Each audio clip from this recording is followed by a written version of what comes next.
Karanlık yollardan geçtik, zehir gibi sular içtik. Bir yanımızda ölüm, bir yanımızda yar sevdik. Bir değil bin bir kere Sırat köprüsünden geçtik. Cehennemde ne illetin ta göğsünü deldik geçtik. Bu yolda dönenler oldu, mum gibi sönenler oldu. Yar göğsüne baş komadan vurulup düşenler oldu. Bu yolda dönenler oldu, mum gibi sönenler oldu. Yar göğsüne baş komadan vurulup düşenler oldu. Bir sen kaldın geride, bir sen kaldın geride. Ah akıp gidiyor hayat, yüreğim anlıyor seni. Artık susma yorgun demokrat. Ah akıp gidiyor hayat, yüreğim anlıyor seni. Artık susma yorgun demokrat.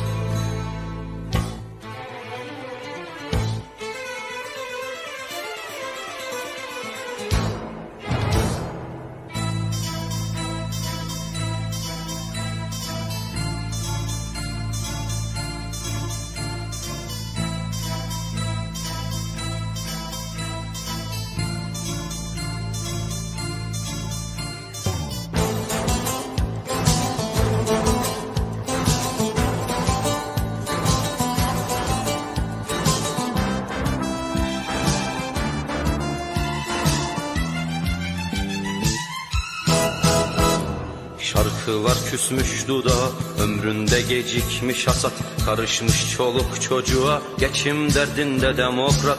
İçlenir hatırladıkça izlerini o günlerin. Düşe kalka bata çıka yaşadığı o depremin. Bu yolda dönenler oldu, mum gibi sönenler oldu. Yar göğsüne baş komadan vurulup düşenler oldu. Bu yolda dönenler oldu, mum gibi sönenler oldu. Yar göğsüne baş komadan vurulup düşenler oldu. Bir sen kaldın geride, bir sen kaldın geride. Ah akıp gidiyor hayat, yüreğim anlıyor seni. Artık susma yorgun demokrat.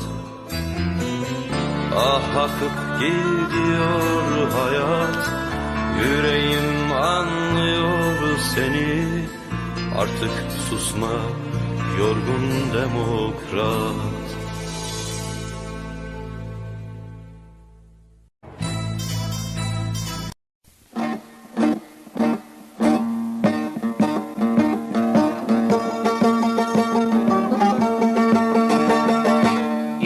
Geldik şerrecini, ezdikim kurdi uramani. Ömrüne yâre gel acunta, bijiye kitiya popular. İro geldik şerrecini, ezdikim kurdi uramani. امروز توده ها برای زندگی می جنگند. نیروی من را گرد آریم، بساط کهن را بروبیم. مرگ بر دشمنان مردم، زنده باد دنیای نوین.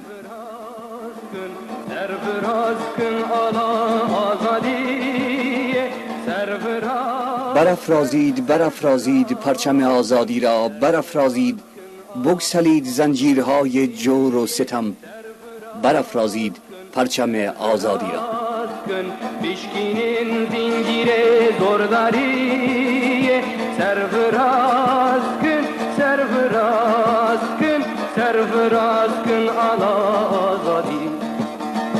Brandın digirteden aki, hatına medvi sosyaliz, ve sibeji iro kveştir çebe, evve biro kamen. بحران‌ها خلاصی نخواهند یافت. تنها عزم ماست که سوسیالیسم را برپا می‌دارد. دست در دست هم فردای خوشی خواهیم داشت. آینده از آن ماست. بحران ها خلاصی نخواهند یافت. تنها عزم ماست که سوسیالیسم را برپا می دارد. دست در دست هم فردای خوشی خواهیم داشت. آینده از آن ماست. سرفراز کن آلا آزادی، سرفراز کن بشکینیم زنجیر زورداری، سرفراز کن آلا آزادی.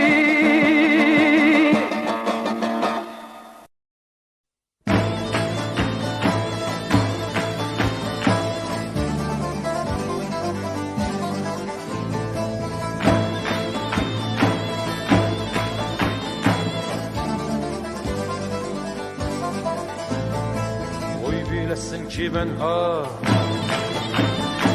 baş döven demir döven. Oy bilesin ki ben toz toprak içinde şanlı. Sıfatım katı çöpür, ellerim mağruru yağlı. Oy bilesin ki ben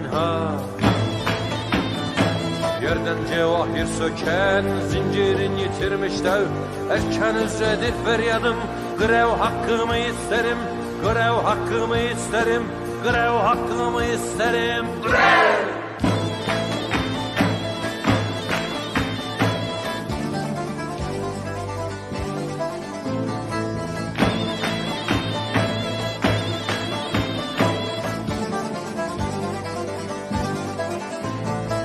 Oy bilesin ki ben baş döven demir döven. Oy bilesin ki ben toz toprak içinde şanlı. Sıfatım katı çöpür, ellerim mağruru yağlı. Oy bilesin ki ben yerden cevahir söken, zincirin yitirmiş dev. Erken üsredir feryadım, grev hakkımı isterim, grev hakkımı isterim, grev hakkımı isterim, grev!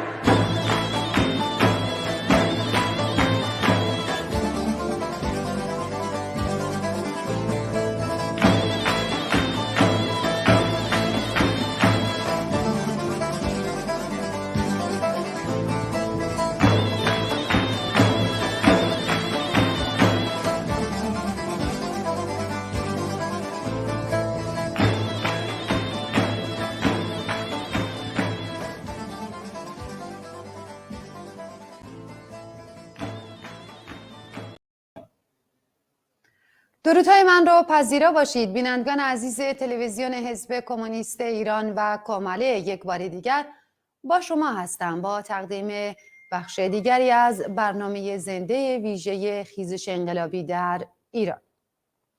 چه کسی می‌خواهد من و تو ما نشویم؟ خانه اش ویران باد.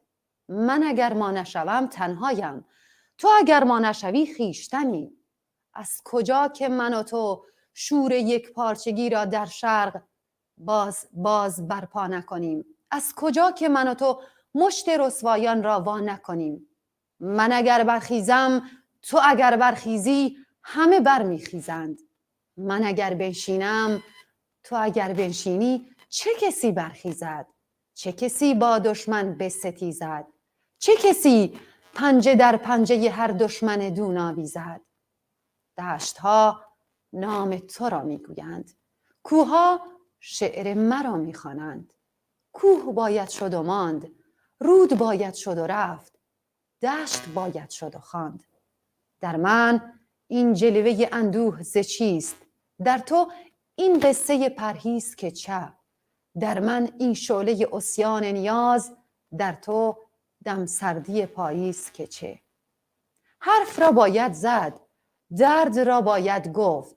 سخن از مهر من و جار تو نیست، سخن از متلاشی شدن دوستی است و عبس بودن پندار سرورآور مهر، سرورآور مهر. سینم آینه است با غباری از غم، تو به لبخندی از این آینه بزدای غبار. من چه میگویم؟ با تو اکنون چه فراموشی ها، با من اکنون چه نشستن ها خاموشی هاست. تو مپندار که خاموشی من هست برهان فراموشی من. من اگر برخیزم، تو اگر برخیزی، همه برمیخیزند. این شعر از حمید مصدق بود که بسیار زیباست و امروز در خیابون‌های ایران، در تمام شهرهای ایران و تمام مردم ایران باید اون رو فریاد بکشن. من اگر برخیزم، تو اگر برخیزی، همه برمیخیزند. بله بینندگان عزیز، ما هفته بسیار زیبا و باشکوهی داشتیم. دانشجویان عزیز در بیشتر دانشگاه‌های ایران دست به تحسن زده بودند حتی امروز، و بیشتر کارگران به اعتصابات سراسری پیوستند و این جای بسی خوشحالی است که کارگران به عنوان یک طبقه کم کم دارن به انقلاب میپیوندن. کارگرانی که میتونن سرنوشت نهایی این انقلاب رو رقم بزنن و جمهوری اسلامی رو همراه با سایر مردم ایران به گور بسپارن. برای ارزیابی از موقعیت کنونی انقلاب ایران همراه هستیم با رفیق میثم آلمهدی، فعال کارگری و کارگر سابق خوشنام و سرشناس فولاد اهواز از سوئیس. رفیق میثم سلام و درود، خیلی خوش اومدید. خیلی خوشحالم که یک بار دیگه در خدمت شما هستم. با سلام خدمت شما و تمام بینندگان عزیزتون. هر بژی کردستان، واقعا این بژی کردستان خیلی زیباست. با سرودی که شما خوندین توی اون شعری که خوندین توی اول مقدمتون، حس خوبی میده به مطمئناً به تمام بینندگانتون و این بژی کردستان اصلا اینقدر لایق این روزات، یعنی برازنده این روزات و خوشحالم که با یه بار دیگه هستم کنار شما. خیلی خوش اومدید.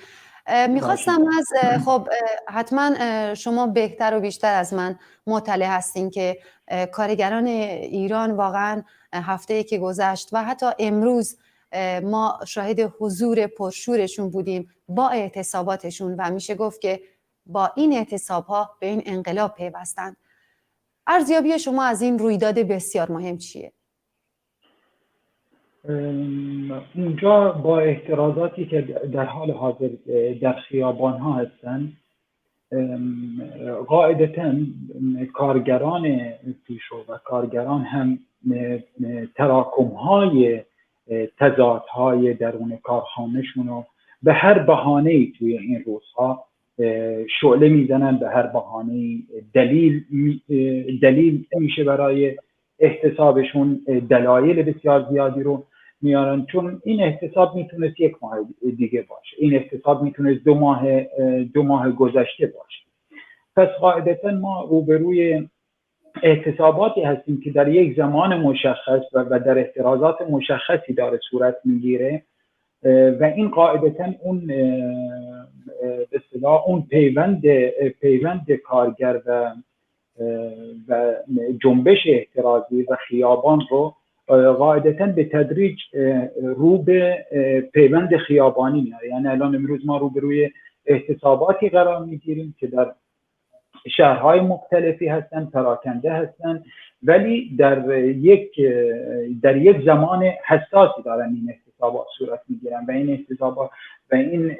احتسابات در یک زمان مشخص، در یک زمان حساس خب قاعدتا خیلی مهم هستن و از اونجایی هم که این احتسابات اغلب در درون کارخانه ها هستن، یعنی اکثر اونها در درون کارخانه ها هستن، این مسئله رو خیلی مهم میکنه، چون مسئله که یک آسیبی به یک روندی از اقتصاد داره میرسونه و حتی اگر ما روبروی کارخانه هایی هستیم با مونتاژ بالایی نباشن، یعنی روبروی کارخانه هایی هستیم که تولید آنچنانی ندارن، اما داره یک سنتی در یک زمان مشخصی داریم از اون صحبت می‌کنیم. ما بعد از سرکوب‌های بسیار زیادی که در طول طول این چند وقته داشتیم و بدونیم هم جنبش کارگری هزینه های بسیار زیادی داره. یعنی امروز جنبش کارگری و جنبش دستمزدگیران، امروز معلمان بازنشستگان، امروز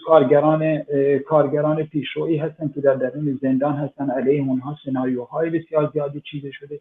از 4 سال پیش، از 4-5 سال پیش این سناریو سازی علیه جنبش کارگری و علیه کارگران فعال انجام شده و امروز داریم میبینیم که جنبش کارگری با همون صلابت خودش در کنار مردم به شکل دیگه، به سنت خودش و با به اصطلاح رفتارهای خودش داره این اعتراضات انجام میده. خب قاعدتا هم هرچی این اعتراضات و هرچی این روند رو به انقلاب مشخصتری رو در آینده خواهیم داشت، خب قاعدتا هم ما حضور بسا نهایی کارگران، نقطه نهایی انقلاب کارگران خواهیم دید.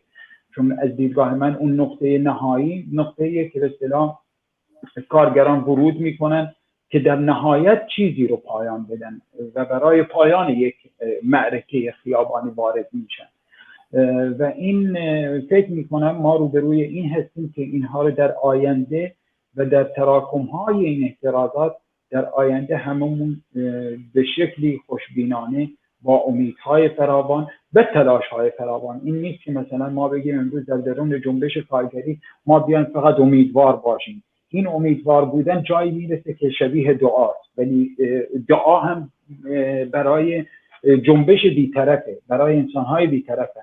جنبش کارگری یک طرف بسیار مهمی از این معرکه است، علیرغم تمام این تراکم‌هایی که وجود داره و علیرغم تمام آسیب‌هایی که بعضی وقتها جریان‌های خیلی مشخص و واضح به این جنبش میرسونن تا اون صدای اون جنبش، صدای اعتراضی اون جنبش، ساختار سیاسی اون جنبش مسئله مهمیه که خیلی وقتها تلاش میکنن اون نادیده بگیرن یا حذف بکنن، ولی میبینیم که میان کارگرها احتساب میکنن در نقطه‌های در یک زمانهای مشخصی اتفاقا احتساب میکنن و با سنت‌های خودشون. یعنی این نیست که ما انتظار داشته باشیم مثلا داریم از کارگران صحبت میکنیم و از سنت کارگری و از سنت احتساب کارگری صحبت میکنیم و انتظارهای فراوانی از به اصطلاح جنبش هست یا از حرکات‌های کارگری، چون ما هم به عنوان فعالین کارگری باز هم اینو کم میبینیم و تلاش میکنیم که این روند به شکل منسجم‌تر، به شکل قوی‌تری صورت بگیره و همه فکر میکنم در راستای یکدیگر در تلاش هستیم تا اون جامعه حذف شدگان، اون جامعه به حاشیه رانده شدگان یک مایه بزرگی رو تشکیل بدن و یک مایه طبقاتی بزرگی رو تشکیل بدن تا بتونن نقطه های پایانی این خیزش انقلابی رو رقم بدن. بله، سپاسگزارم. از این گفتید که خب فعلا این اعتصابات کم هستش و باید تلاش کنیم. شما فکر میکنید موانع پیوستن در کل کارگران به عنوان یک طبقه به این انقلاب تا به امروز چی بوده؟ این مسئله که فکر میکنم خیلی باید بهش پرداخت، چون ابعاد بسیار زیادی رو داره، یعنی ابعاد زیادی رو داره، آسیب شناسی های مهمی رو باید انجام بدیم. متاسفانه خیلی از نگاه ها به مسئله جنبش کارگری یک نگاه های خارج از معرکت به جنبش کارگری و یک نگاه های درونی به جنبش کارگری و یک جمهوری اسلامی وجود داره. یعنی ما وقتی داریم در مورد جمهوری اسلامی صحبت میکنیم، وقتی میگیم احتساب کارگران ذوب‌آهن، احتساب کارگران ذوب‌آهن با سرعت بسیار فراوانی دولت میاد و مطالبه اونها رو میده و میگه به افزایش میده و افزایش حقوق ها رو به سرعت انجام میده. پس ما روبروی یک مسئله هم هستیم که کارگران پیشرو و کارگرانی که به اصطلاح میخواهند در ساختار اعتراضات کنونی جنبش یک یا حرکت یک کارخانه رو به شکل اعتراضی ایجاد بکنن، روبروی جمهوری اسلامی هستن که اتفاقا میاد این تضادها رو با سرعت میخواد از بین ببره تا این اعتراضات روند سیاسی نگیرن، روند رو به یک حرکت منسجم انقلابی رو نگیرن. و یک مسئله دیگه هم که وجود داره، ما در ساختار جمهوری اسلامی به طرف یک کارگر ایران روبروی مسئله هستیم که تقریبا تشکل‌هایی که اساساً سازمانده خیلی از اعتراضات هستن، تشکل‌های نیمه مخفی هستن، تشکل‌هایی که مقدار بسیار زیادی خودشونو مخفی نگه می‌دارن و مقداری خودشونو علنی میکنن. پس ما رو به روی یک تشکلی که علنی باشه و صاحب یک مجله، صاحب یک تلویزیون، صاحب یک رسانه، صاحب یک امکانات مشخصی باشه که بگیم مثلا تشکل یک صاحب اینقدر نیروه، تشکل دو تو کل کشور صاحب اینقدر نیروه، پس نیروی خودشو ارزیابی میکنه و احتساب خودشو ارزیابی میکنه. ما رو به روی این مسئله نیستیم، ما رو به روی تشکل‌های نیمه مخفی در درون کارخانه ها هستیم که رفقا و خیلی از دوستان تلاش میکنن در ساختار این تشکل‌های نیمه مخفی تلاش بکنن که این اعتراضات، این احتسابات رو برن. حالا ما روبروی احتساباتی هم هستیم، ما روبروی احتساباتی هستیم که اتفاقا رسانه‌ای نمیشن. یعنی ما امروز احتساباتی هم داریم که اصلا رسانه‌ای نمیشن.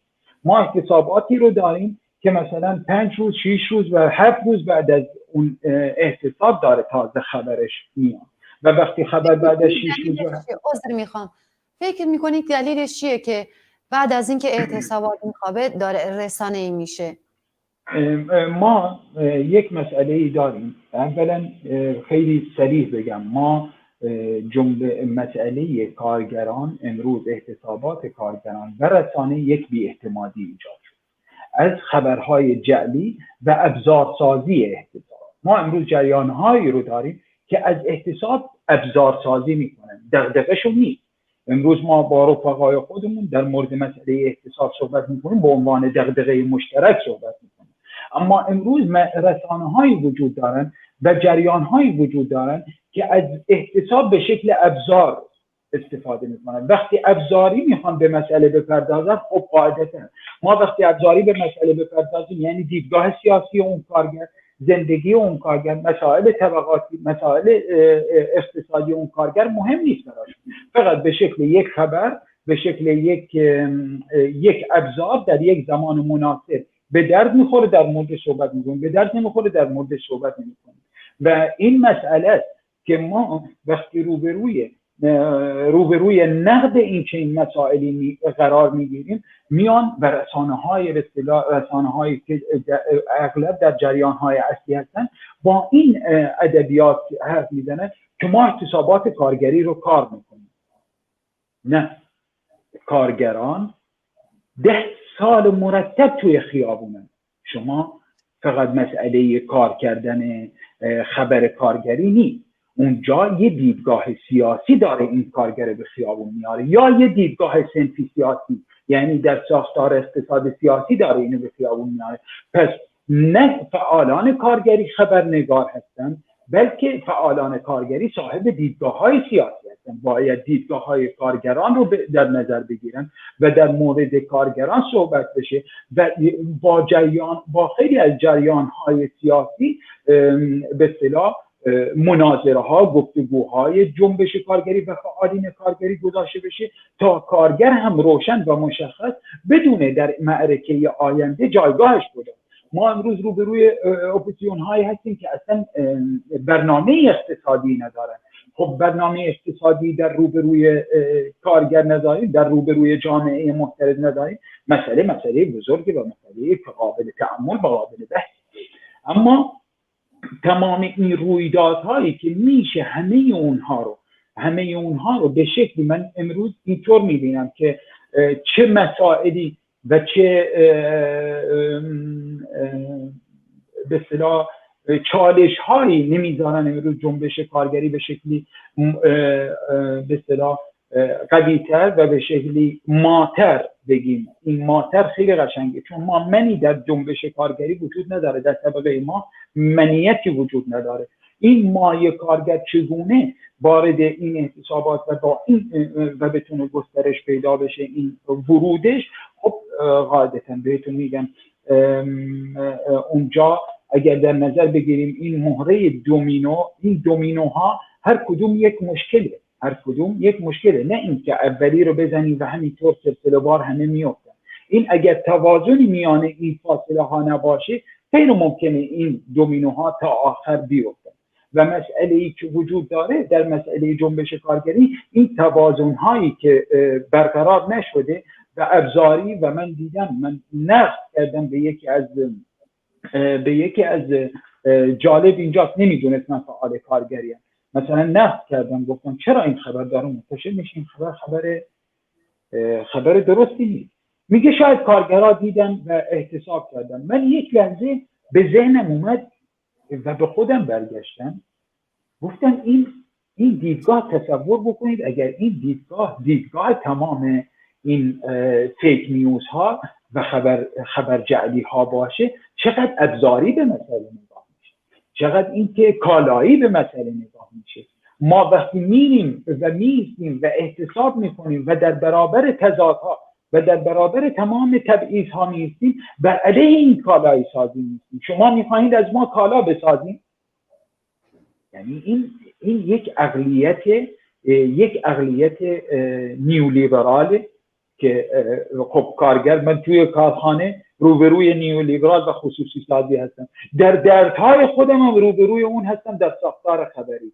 پس مسئله‌ای که باید به اصطلاح مسئله‌ای که باید آسیب شناسی بشه و امروز خیلی جدی به تمام جریان‌های و رسانه‌هایی که امروز به این مسئله اینطور میپردازن بگم، و این پیام میثم فعال کارگری هست. اگر این چنین به مسئله احتسابات کارگری میپردازیم، تا 10 سال دیگه این کارگران به شکل یک نیروی احتساب پایان یک احتساب اعلان پیروزی یک انقلاب نمیتونه بیاد. و امروز موظف هستیم به عنوان فعالین کارگری، به عنوان انسان‌هایی که دغدغه‌مند این مسئله هستیم، اینو به نقد بذاریم و با جدیت با اون برخورد بکنیم. چرا؟ چون می‌بینیم داره جنبش ما را آسیب به جنبش ما میرسونه، جنبشی که تا چند وقت پیش در احتسابات و همچنین در احتسابات قرار میگیره، ولی خیلی وقتها در احتسابات قرار میگیره ولی خبرشو قایم میکنه. ما رو به روی این مسئله هستیم که خبرشو قایم میکنه، خبرشو علنی نمیکنه، از ترس این مسائل و از ترس جعل کردن این مسائل بسیار مهمه که باید بهشون پرداخت. بله، خب متاسفانه این خب سیستم و رسانه معمولا خیلی ما رسانه های غیر متعارف خیلی کم داریم و اونایی که متاسفانه رسانه های پربیننده و پربازدیدی هستن متعلق به سیستم هستن و سیستم اصلا خوشایند به مذاقش نمیاد و خوشایند نیست براش که کارگران رفیقیان. من فقط یه چیز اشاره بکنم، این آدم هایی و این جریان هایی که خیلی این کارها رو انجام میدن و لذت میبرن از این کار، باید بدونن ما جنبش خیابانی، ما اصلا نگاه کن، ما به وجود آمدیم در خیابان، ما هویتی پشت میز پیدا نکردیم. امروز میثم شما کجا شناختیم؟ در خیابان شناختیم. بله دقیقاً. ما هیچ مدرک از هیچ دانشگاهی نگرفتیم، اما خیابان ها رو تبدیل به دانشگاه کردیم و امروز داریم درس خیابان میدیم به همه دنیا. و این جریان ها باید بدونن که اگر نیاد سر نقطه میز ما نشینه، صدای ما رو نشنوه، این جریان ها هم همینطور در جریان ها دور میزنن و ما اراده میکنیم و ما هم روزی اگر برسه که بخوایم قطع امید بکنیم از این هموطن، قاعدتا مایی وجود نخواهد داشت و اون مای طبقه و با اراده خودمون وارد خواهیم شد و با اراده های، چون امروز خواه ناخواه خیابان میرسه به نقطه تشکل، خواه ناخواه، چون ما نیاز به اون داریم. ما وقتی میگیم تشکل، ما وقتی میگیم تشکل های نیمه محدود، ما وقتی میگیم تشکل های خودمون، نیازه، عین غذای روزه، عین نفسه، چون ما میخوایم از وضعیتی آزاد بشیم. و امروز ما میگیم بیاین با هم دیگه گفتگو کنیم، اما روزی که اگر به شکل عنکبوتی و به شکل خانه عنکبوت تمام این تشکل‌ها به هم دیگه وصل شدن، آنها رو ما حذف می‌کنیم. بله دقیقاً این ما هستیم که اکثریتیم و این ما هستیم که انقلاب رو به سرانجام میرسونیم و این ما هستیم که همین الان در خیابون‌ها هستیم و میگیم که شما رو نمیخوایم. رفیق میثم اگر موافق باشیم بریم تصاویری رو که بینندگان عزیز امروز برامون فرستادن ببینیم و برمیگردیم. بله.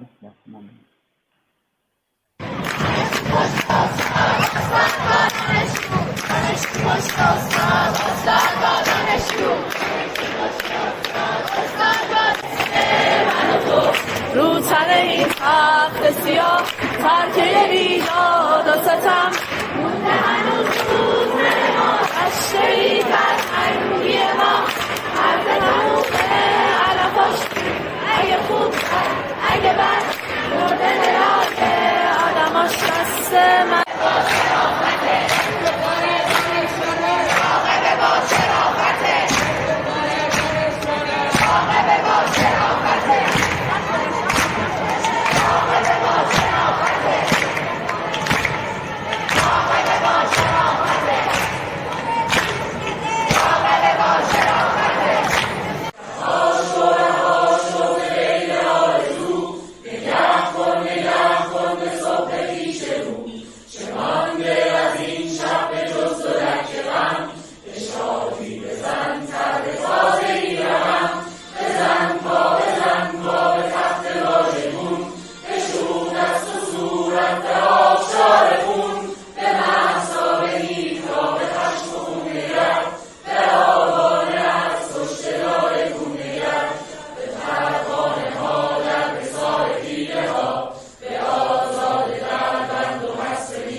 بچه ها همین روی خب ما تو همین سال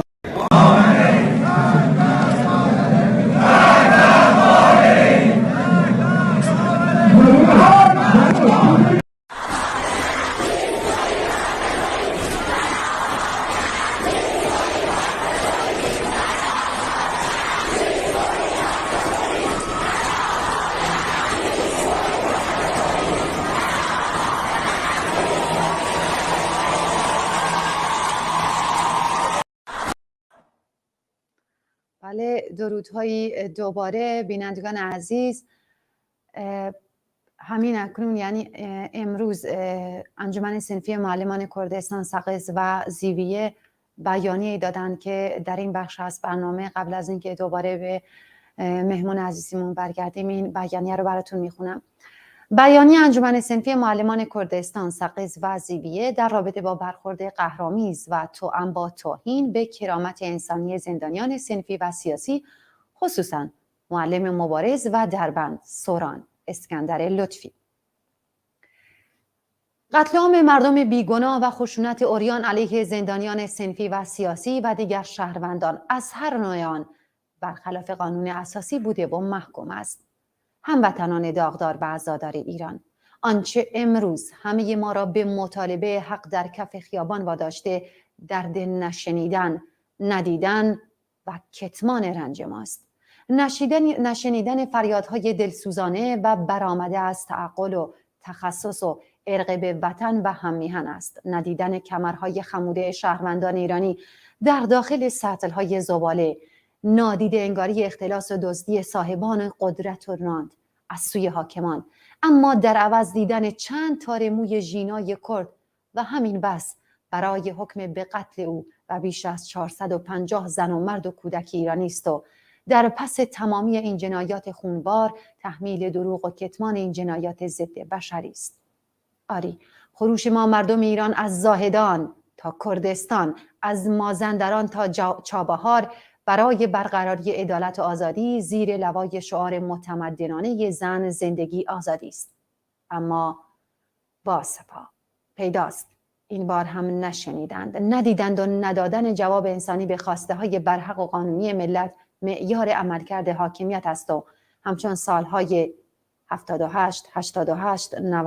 96، 98 و 1400 مسیر سرکوب، کشتار دست جمعی، آزار و شکنجه در سیاهچاله ها در پیش است و جان جوانان، کودکان، زنان و دختران ایرانی در بستر خیابان گرفته می شود و زندانها مملو از وجود پاک حق طلبان راه آزادی از بین اقشار مختلف همانند معلمان، دانشجویان، دانش آموزان، کارگران و دیگر شهروندان غیور ایران شده است. در گرماگرم این اعتراضات که همان حاصل لبریز شدن کاسه صبر مردم است، شاهد هستیم که در زندانهای بیداد چه برخوردهای غیر انسانی با مبارزان راه آزادی، خصوصاً هم صنفی‌های ما معلمان صورت می‌گیرد. در ماه‌های گذشته جامعه معلمی در کردستان شاهد به بند کشیدن تعداد زیادی از معلمان دلسوز این خطه از جمله آقایان سوران، اسکندر لطفی و مسعود نیکخواه که علیرغم گذاشتن وثیقه 2 میلیارد تومانی تا زمان رسیدگی به پرونده ایشان در دادگاه بدون هیچ دلیلی از سوی نهادهای امنیتی به طرز ناشایستی دوباره بازداشت و روانه زندان شدند و این نیز یعنی ادامه روند نشنیدن و ندیدن. بدون شک بازداشت فعالان صنفی و مدنی بیانگر چیزی جز هراس و وحشت حاکمیت از خیزش مردم حق طلب نیست. حال باید پرسید زندان و شکنجه تا کی؟ ادامه روند اعترافگیری اجباری و سناریو سازی های نخنما که جملگی خلاف قانون اساسی است تا کی ادامه می‌یابد؟ بر مبنای کدام قانون میتوان افرادی همچون معلمان دلسوز آگاه که در پی اصلاح ساختار معیوب و نامناسب آموزش و پرورش هستند را این چنین به بند کشید؟ آیا پاداش معلمان حق طلب و دلسوز باید زندان و شکنجه و توهین باشد؟ انجمن صنفی معلمان کردستان سقز و زیویه ضمن حمایت قاطع از خواسته های مردم معترض و برحق دانستن خیزش آنها به حاکمیت هشدار می‌دهد که تا دیر نشده دست از شکنجه و خشونت عریان علیه زندانیان و قتل عام مردم بیگناه بردارد. هر نوع خشونت و شکنجه افراد دستگیر شده و زندانی برخلاف همین قوانین مصوب موجود است و باعث تشدید اعتراضات مردم خواهد شد. لذا این انجمن از حاکمیت می‌خواهد با شنیدن خواسته های برحق مردم مهر پایانی بر قتل عام، سرکوب و شکنجه فرزندان این دیار بگذارد و بانیان و آمران این جنایات را معرفی، محاکمه و مجازات نماید. انجمن صنفی معلمان کردستان شکنجه، آزار و برخورد غیر انسانی با معلمان و دانش آموزان و همه زندانیان علل خصوص سوران اسکندر لطفی سخنگوی شورای هماهنگی تشکل‌های صنفی فرهنگیان ایران را به شدت محکوم نموده و خواهان آزادی هرچه سریعتر ایشان و همه معلمان و دانش آموزان زندانی است.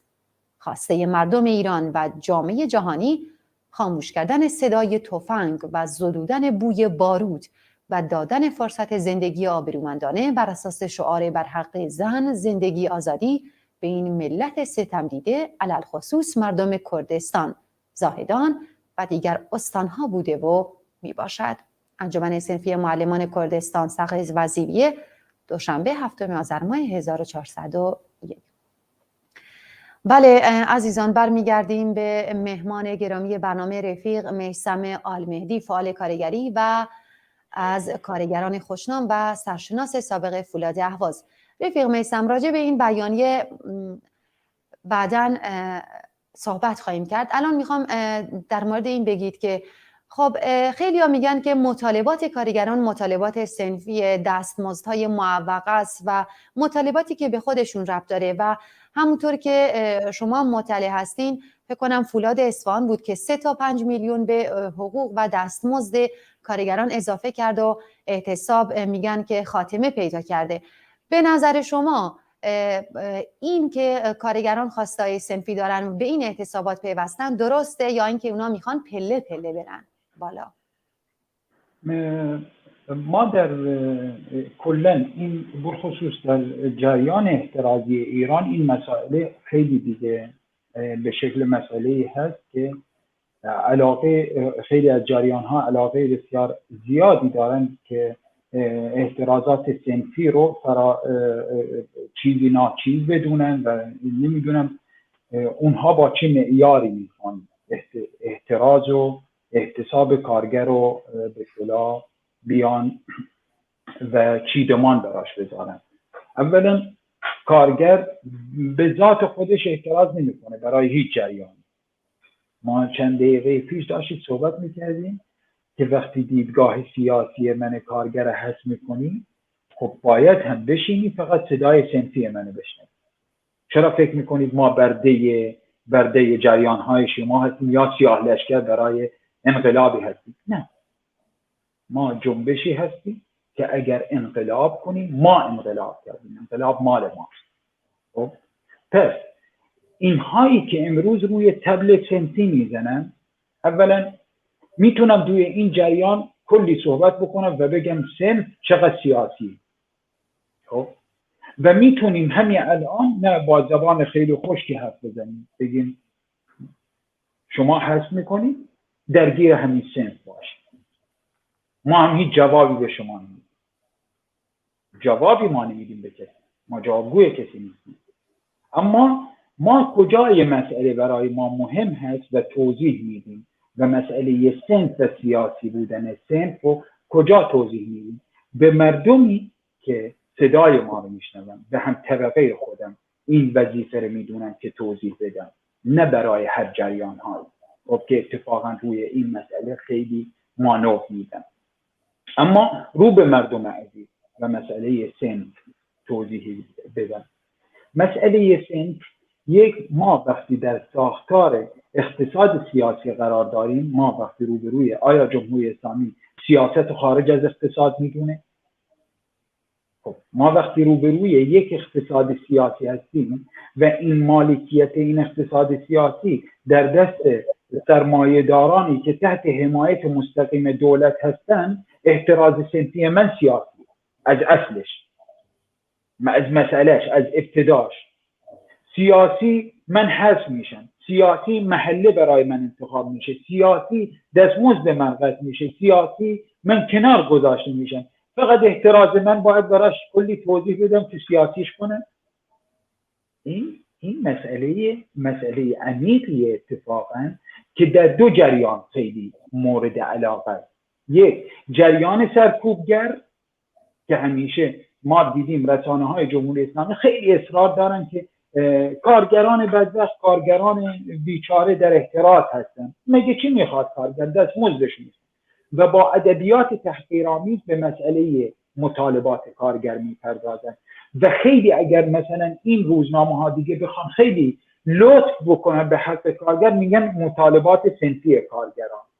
و یک جریان دیگه جریان هایی هستن که ابزارسازی میکنن از احتسابات کارگری. چرا اینجا یک تضادی ایجاد میشه که خب اگر میخواد ابزارسازی بکنه پس باید برجستش بکنه. نه، اتفاقا ابزارسازیش میکنه، ناچیزش میکنه که گفتمان سیاسی کارگری هست بشه که اونجا همیشه تو هر تلاشی بکنی، هر احترازی بکنی، میزنن تو سرت نه تو صنفی تا دیدگاه سیاسی تو ندیده.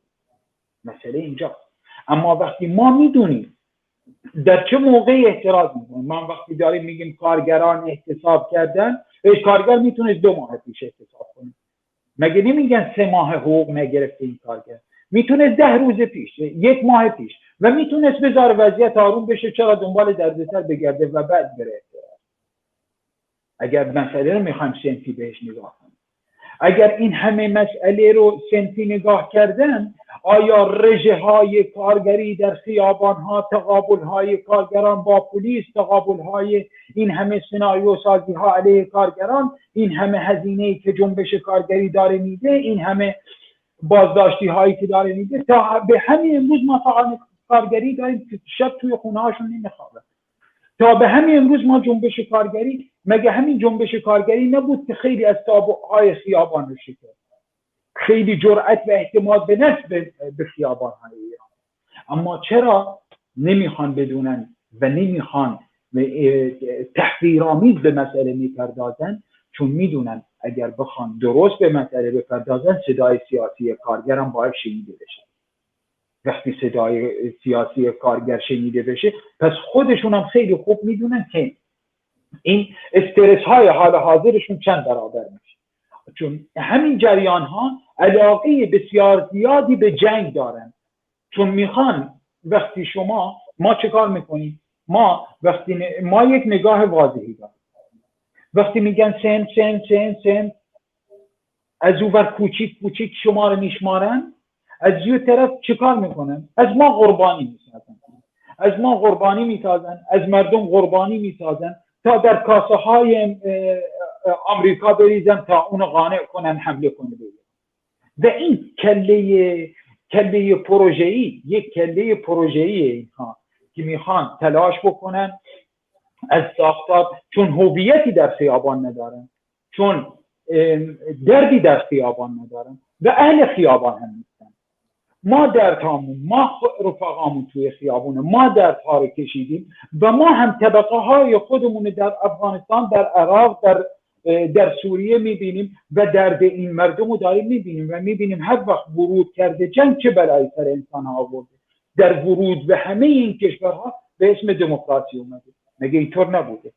پس مسئله اینجاست، ما نمیتونیم به مسئله سنف و این تلاش هایی که میان همش مسئله کارگر در سنف نگه میدارن ساده بهشون نگاه بکنیم. نه، اتفاقا باید عمیق بهش نگاه کرد و بگیم آره ما مطالبات ما سنفیه. خب وقتی در درون ساختار اقتصاد سیاسی ما میگیم سنف ما خیلی سیاسی، زندگی ما خیلی سیاسی. ما وقتی کارخونه رو میخوابونیم به کی آسیب میزنیم؟ وقتی کارخونه رو میخوابونیم آسیب به اقتصاد سیاسی میرسونیم. وقتی آسیب به اقتصاد سیاسی میرسونیم مطالب سنفی ما همشون سیاسی هم. و نادیده گرفتن مسئله احترازات کارگری و اینکه خب امروز کارگرانی احتراز کردن، به اونها پاداش دادن، به اونها پول دادن، برگشتن. باز طبیعی این طبقه ما طبقه‌مون خیلی خوب میشناسیم. ما نه آدم‌های متوهمی هستیم و نه آدم‌های نه آدم‌های غریبه‌ای با طبقه خودمون هستیم. اینهایی که امروز این سوال میکنن که اصفهان، من بهشون یک مسئله میگم. ما روبروی کارخونه ذوباهن اصفهان با 16,000 کارگر هستیم. 4,000 کارگر اون احتساب کردیم. 4,000 کارگر اون اگر شما با این کله ها نگاه بکنید به مسئله اشتباه بزرگی. ولی ما چی میگیم؟ 4,000 کارگر پیشرو شدن و سنتی رو در ذوباهن دارن به کار میبرن. داریم در مورد ذوباهن اصفهان صحبت میکنیم که من بهتون بگم ذوباهن اصفهان، روابط عمومی ذوباهن اصفهان روابط عمومی اون از خبرگان خبرنگاری، از بهترین خبرنگاران ایران توی اون میارن که در روزنامه ها و مجله های کارگری بر علیه کارگری بنویسن و زمینه سازی کنن، از لحاظ سیکولوژی روی اونها کار بکنن. ما داریم در مورد اون کار میکنیم. در مورد ذوباهن اصفهانی صحبت میکنیم که از سال 57 تا به امروز و شاید قبل از 57 احتراز توی اون نبود. چرا این نقطه ها رو نمیبینن؟ این نقطه ها رو نمیبینن چون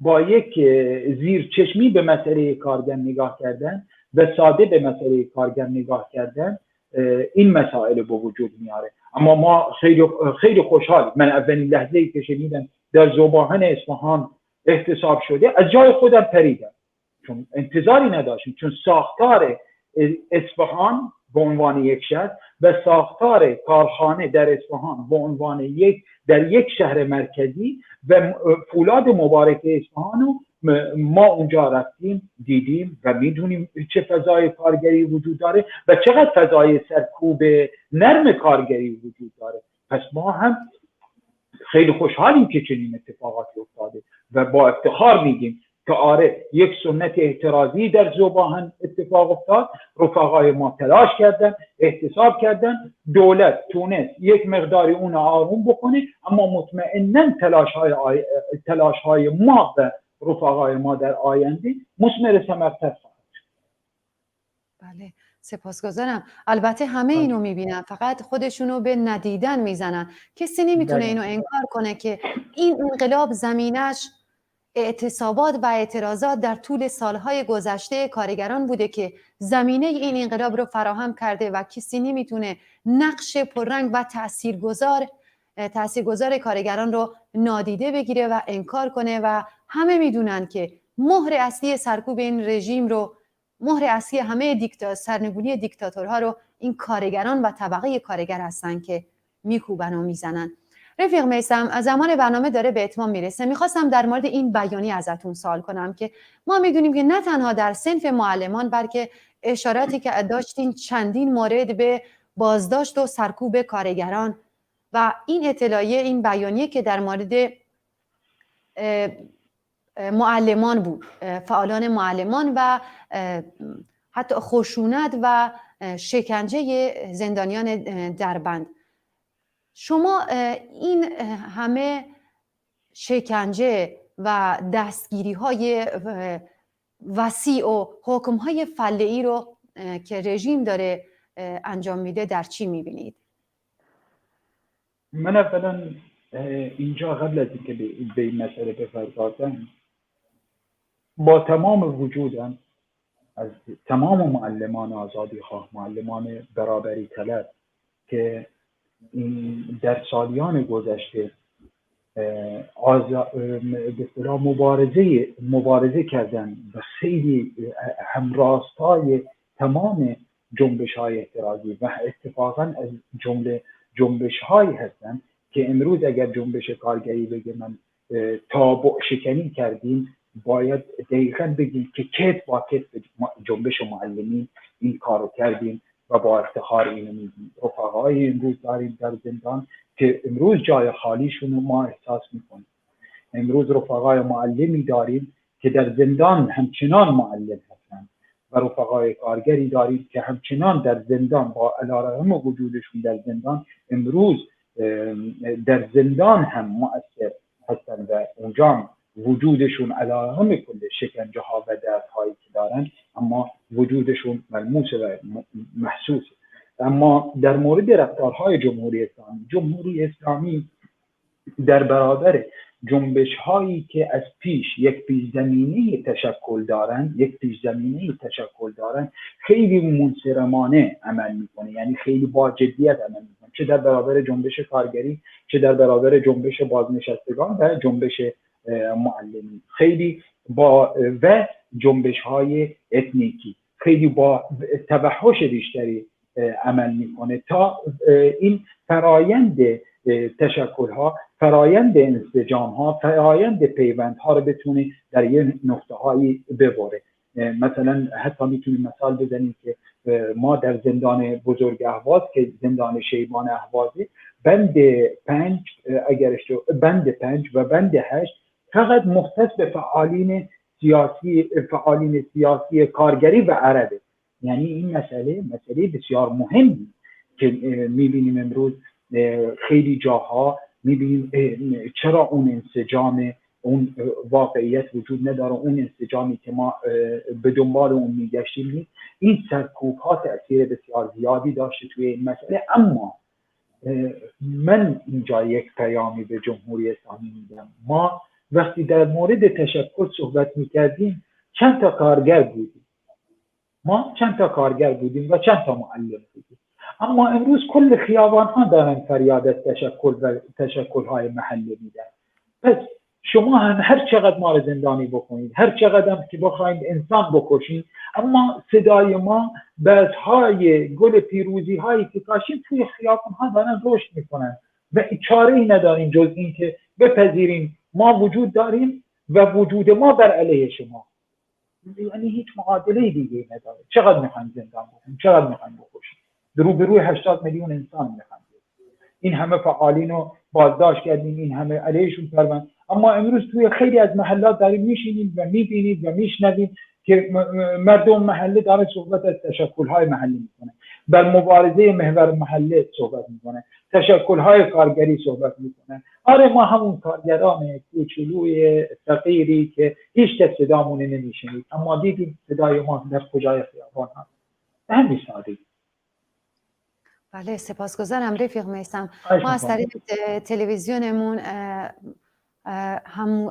همه روز و هر موقع که برنامه داشتیم و الان هم از شما میخوام با توجه به اینکه خب در تلویزیون های دیگه مصاحبه میکنید و گفتگوهای مختلفی دارید، میخواستم بگم که ما در ملأ عام و در خیابون ها، در سطح خیابون میبینیم که چطور معترضین رو سرکوب میکنن، میبینیم که به قصد کشت به سر و گردن اونها شلیک میکنن و چطور وحشیانه و با یه خوی بسیار درنده و حار اونا رو شکنجه میدن.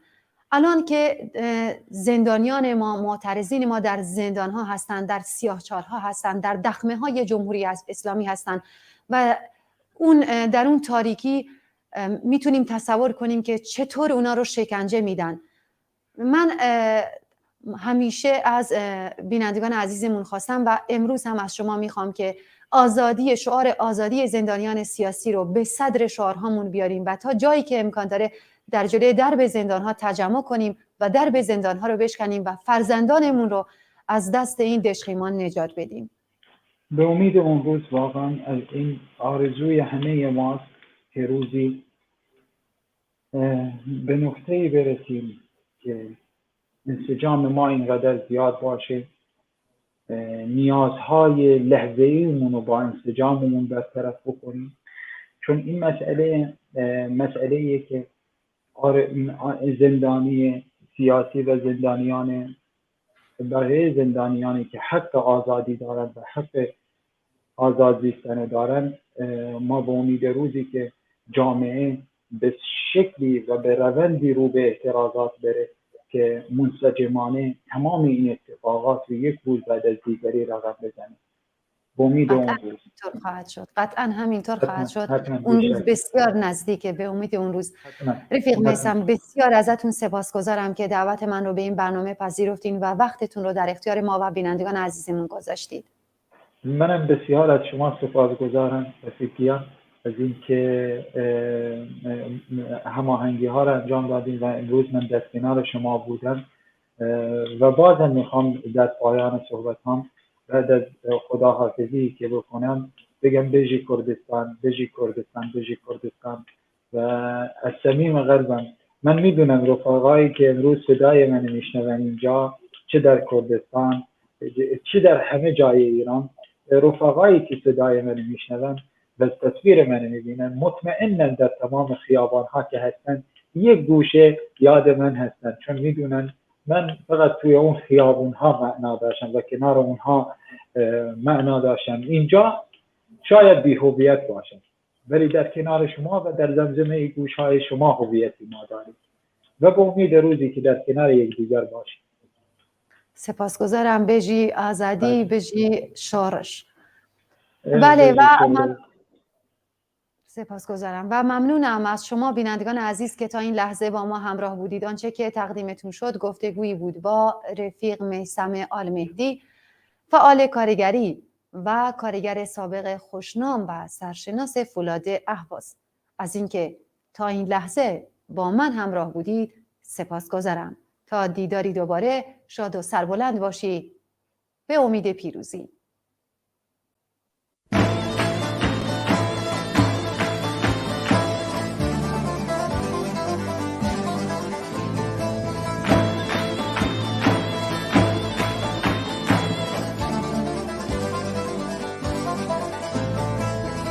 Bilesin ki ben söven demir döven. Oy bilesin ki ben toprak içinde şanlı. Sıfatım katı çöpür, ellerim mağruru yağlı. Oy bilesin ki ben yerden cevahir söken, zincirin yitirmiş dev. Erken üzredir feryadım, grev hakkımı isterim, grev hakkımı isterim, grev hakkımı isterim, grev!